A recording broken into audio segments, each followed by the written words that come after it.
Hypixel Skyblock is a game that takes a long time to complete, especially on the Ironman game mode.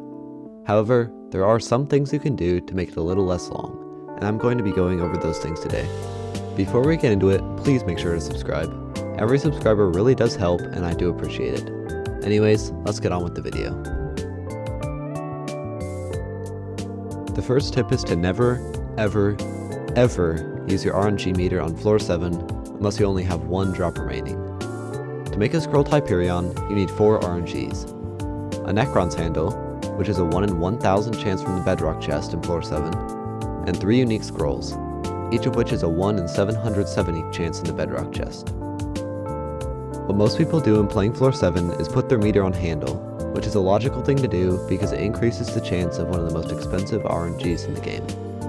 However, on Ironman, where you need to drop the handle and all 3 scrolls, you shouldn't use your meter on that.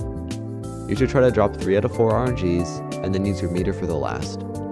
This still depends on your luck, but it could save you from going on a dry streak because you can just meter the last drop.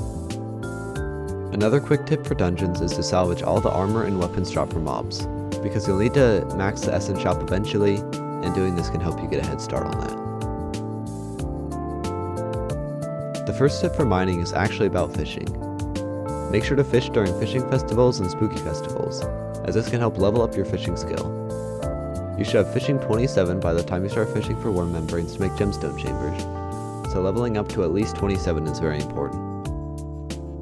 Another thing for Ironman is to mine ruby when you start mining for money, as you get the best rates by selling to NPC. This one is pretty well known, but I figured I should include it in here as it can be helpful if you didn't know. On Ironman, you'll also need to do a lot of nucleus runs for Devon Fragments, Devon's Alloy, Quick Claw, and many more drops. To get the items to do the runs, you should powder mine. Goblin eggs shouldn't be an issue, as they're incredibly easy to get by powder mining in the Goblin Holdout. The same goes for the robot parts, but in the Precursor Remnants. Whenever powder mining, you should use a snail pet for extra fortune on Hearthstone, because eventually you'll need quite a few Silexes.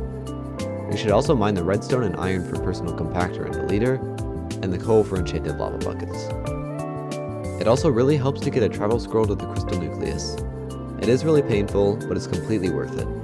I hate doing commissions, but even I would get it again because it's so convenient. Really, the only general tip I have is to do your dailies and events, like Jerry's Island and spooky festivals. These can all speed up your progression a lot and give talisman, pets, and other useful items. You should get a jump on this as soon as possible. That's it for today's video. If there's anything I forgot, make sure to let me know in the comments below, and I'll see you in the next one.